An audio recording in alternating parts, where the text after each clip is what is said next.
আমরা কেন ভালো জিনিস নিয়ে কথা বলি না? আমরা কেন সব খারাপ জিনিসগুলোর সামনে গিয়ে কথা বলি? এগুলো, এই যে খারাপ জিনিসগুলো দেখছি, কাদের মাধ্যমে দেখছি? ওরা নিজেরা দেখাচ্ছে, এই দেখো আমি কি বলছি, আমার মন চাচ্ছে আমি এখন রাফিক একটা গালি দিচ্ছি, এরকম হচ্ছে? এরকমটা তো হচ্ছে না। এরকম এখন একটা তুফান বেরোচ্ছে, কালকে 3টা তুফান বের হবে, পরশু 5টা, 10টা, 100টা বের হবে। তো তখন কিন্তু আর ছোট ছোট যেই হাওয়া বাতাস, ওগুলো তো তখন থাকবেই না। ভালো বাতাসের ভারে ছোট বাতাসগুলো তখন ভালো হয়ে যাবে। যার কাছ থেকে আমার 2 পয়সা লাভ হবে না, তার সাথেও আমি আড্ডা মারতে পছন্দ করি, কারণ আমি কিছু না কিছু।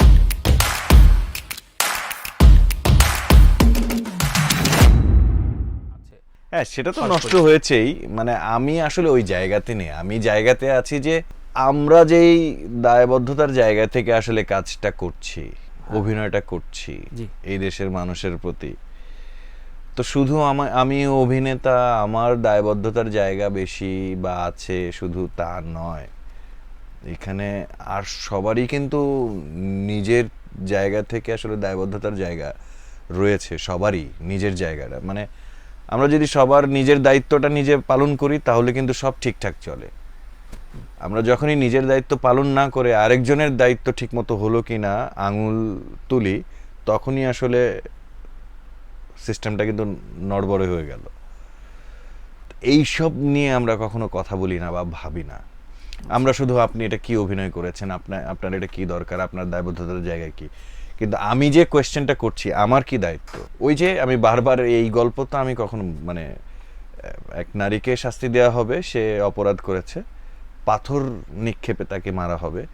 তো সেই নারী বলল যে আচ্ছা ঠিক আছে, আমি আপনাদের এটা মেনে নিব এক শর্তে, সেই ব্যক্তি আমাকে পাথর ছুঁড়ে মারবে যে কখনো কোনো পাপ করেনি। তো কখনো কোনো পাপ করেনি এরকম তো মানুষই নাই, কে তাকে পাথর ছুঁড়ে মারবে?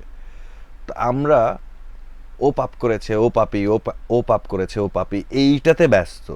আঙুলটা, তো আমরা যে আঙুলটা তুলছি না, একটা আঙুল কিন্তু এদিকেও থাকে, নিজের দিকেও থাকে। এইটা নিয়ে আমরা কখনো ভাবি না বা কথাই বলি না। আমরা শুধু আরেকজনকে নিয়ে শুধু বেশি কথা বলি। নিজের রিয়েলাইজেশনের জায়গাটা আসলে আমরা কতটুকু তৈরি করতে পারছি মানুষের প্রতি, মানুষের বা মানুষের নিজের। সত্যি কথা বলতে আমি এগুলো দেখি না একদমই, আমার ওয়ালে আসেই না, খুব কম। কেউ কেউ যদি পাঠায় আমাকে, তখন অ্যান্সার দিব, তো এড়িয়ে যাব না। আমি একদমই, এগুলো খুব কম আসে। এর জন্য মানে আমরা যে এই বিষয়গুলো দেখছি, এগুলো কি আপনার কাছে ভালো লাগে নাকি খারাপ লাগে আপনি বলেন? বিব্রত, আপনার মতো এরকম আরো অনেকে বিব্রত, আবার অনেকের পছন্দ, আবার অনেকের পছন্দই না। 3 রকমের। তো আমরা যদি এই ধরনের ঘটনা নিয়ে বিব্রত হই, তাহলে এটাকে বেশি আমরা আরো মাথায় কেন তুলি? আমরা কেন ভালো জিনিস নিয়ে কথা বলি না? আমরা কেন সব খারাপ জিনিসগুলোর সামনে গিয়ে কথা বলি? এগুলো, এই যে খারাপ জিনিসগুলো দেখছি, কাদের মাধ্যমে দেখছি? ওরা নিজেরা দেখাচ্ছে, এই দেখো আমি কি বলছি, আমার মন চাচ্ছে আমি এখন রাফিক একটা গালি দিচ্ছি, এরকম হচ্ছে? এরকমটা তো হচ্ছে না। আবার ঠিকই ওর প্রশংসা করেও তো অনেকে অনেক কথা বলে, সেই ফুটেজ কোথায়? সবাইকে শুধু গালি দেয়, সবাইকে শুধু ওর বদনাম করে। তাহলে ভালো কথা যখন বলে, সেই ফুটেজগুলো কোথায়? সেগুলো কেন সামনে আসে না? অথবা বাদ দিলাম, ওদের এই জিনিস ওরা করে, ওদেরটা পুরো আমরা অ্যাভয়েড করলাম, ওদেরকে আমরা নিলামই না। আরও তো মার্কেটে ভালো ভালো কাজ আছে। কই কালপুরুষ নিয়ে কোনো কথা হলো?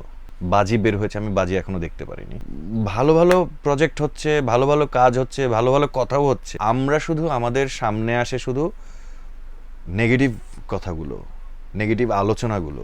এই যে আমরা যে শোগুলো করছি না, আমরা যতটুকু নেগেটিভ আলোচনা করলাম, এইটা সবচেয়ে বেশি ভিউ হবে। দায়ীকে আমি, আমি দায়ী, আমি দায়ী, আপনি দায়ী। নিজের উপর দায়িত্ব নিতে হবে, এর জন্য দায়ী আমি। আমরা ঠিকমতো রাস্তা পাইনি বলে হয়তো বিভিন্ন রাস্তায় চলে যাই।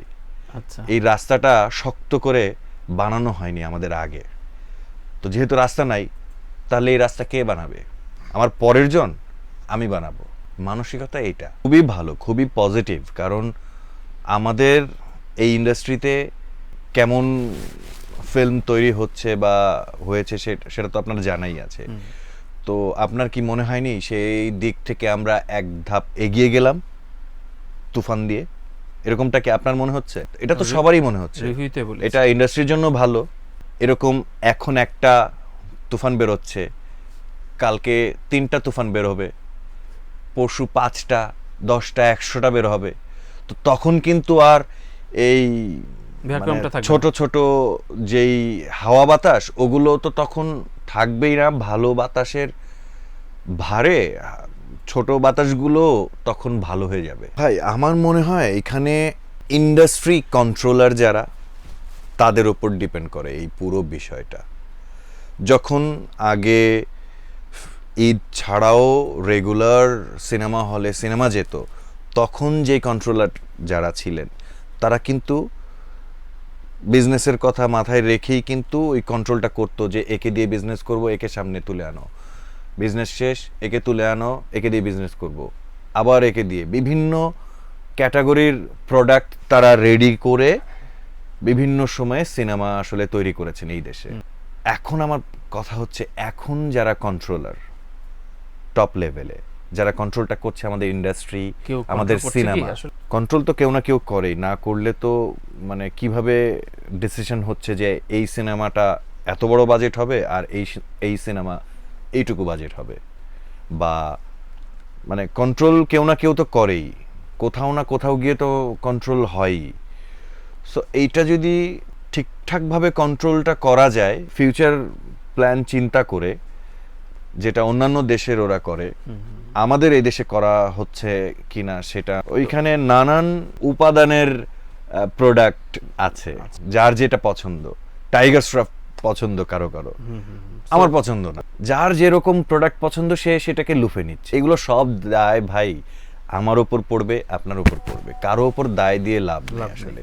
আমি বললাম না, রাস্তা তৈরি হয়নি, রাস্তা এখন আমাদেরই করতে হবে। এখানে আবার কিছু বলার আছে, যারা মফস্বল থেকে আসে, তার আবার যারা ঢাকায় বেড়ে ওঠে, ঢাকায় যারা বেড়ে ওঠে তাদের থেকে বেশি এগিয়ে যায় হচ্ছে মফস্বল থেকে যারা মানে আসে, কারণ তারা বেশি মানে ঢাকার ছেলেরা একটু রিল্যাক্সে থাকে, যে আমি ঢাকায় বড় হয়েছি, মফস্বল থেকে কে না কে আসছে, তাকে এত পাত্তা দেওয়ার কি আছে। আবার মফস্বল থেকে যারা এসেছে তারা আবার ভাবে যে আমি তো এখানকার না, আমার তো এখানে ফাইট দিতে হবে। সো এইটা যখন মাথায় থাকে তখন ঠিকই কিন্তু ওই ঢাকায় বেড়ে ওঠা ছেলের থেকে বেশি সামনের দিকে বেশি এগিয়ে যায় হচ্ছে মফস্বল থেকে আসা যে ছেলেটা। আবার ঢাকায় বেড়ে ওঠাও কিছু কিছু ছেলে মেয়ে আছে যারা বাই বর্ন এমনিতেই মানে মানে ঢেকে থাকে ঠিকই, কিন্তু যখন আমি আড্ডা প্রিয় একটা ছেলে, আমার সাথে যারা আড্ডা দেয় তারা জানে, বা আমার সাথে আড্ডা দেওয়ার জন্য মানে আমি যে আড্ডা দিই না তা না, আমি আড্ডা দিই বাসায় নিজের গণ্ডির ভেতরে, এবং আগে গণ্ডির বাইরেও ছিল। তো এখন গণ্ডির মধ্যে আস্তে আস্তে তো তাই হয়, বয়স যত হয় তত বেশি গণ্ডির ভেতরে ঢুকে যায়। আমিও তাই হচ্ছে, আমি অনেক বিরাট সার্কেল থেকে, যেহেতু আমি থিয়েটার করে আসা ছেলে, সো বিরাট সার্কেলের সাথে আড্ডা দিয়ে শুরু আর শেষ হয় একদম নানান জনের নানান মতলব থাকে আড্ডা দেওয়ার। মতলব খারাপ শব্দ না, মতলব ভালো শব্দ। সো মতলব থাকতে পারে, কিন্তু এই মতলবগুলো আমি জানতাম না। বা এরকমটা হতে পারে যে আপনার সাথে যদি আমার কাজ না হয় তাহলে আমি আপনার সাথে 1 ঘন্টা কিসের এত আড্ডা দিয়ে সময় নষ্ট করব। অন্যায়ও না, অন্যায়ও না, আমি অন্যায় বলছি না, এটা অবশ্যই ভালো, যেটা আমি পারি না। আসলে আমি আমার কাজের ধান্দায় থাকি। কাজের ধান্দায় বলতে আমি মানে আমার যে কাজটা অ্যাক্টিং পারফরমেন্স, তো সেটা তো ডেলিভারি দিতে হয়, কিন্তু ডেলিভারিটা আসে কোত্থেকে? তার আগে তো আমার মানে নিতে হয় কিছু। সো নেয়ার প্রসেসের মধ্যে থাকি আমি আসলে সারাক্ষণ। আমি এইটুকু বাচ্চা থেকে শুরু করে সবার সাথে আড্ডা মারতে পছন্দ করি, বড় সবার সাথে, যার কাছ থেকে আমার 2 পয়সা লাভ হবে না তার সাথেও আমি আড্ডা মারতে পছন্দ করি, কারণ আমি কিছু না কিছু নিতে থাকি, ওটাও লাভের অংশ। সো এরকমটা হয়, এক একজনের পছন্দ এক এক রকম। কারো পছন্দ যে হ্যাঁ এর সাথে আমার কাজ হবে, সেজন্য আমার সম্পর্ক বজায় রাখা, মেইনটেইন করা। আর আমি হচ্ছে কাজ হবে কি হবে না তা না, আমি কিছু নিতে পারি কিনা আচ্ছা ওর কাছ থেকে। কাজ যদি হয় আমার তো কিছু কাজ দিতে হবে, সেই কাজটা তো আগে নেয়ার প্রসেসিং এ নেই আসলে আমরা কেউ, আমি কিছু না কিছু নিতে থাকি।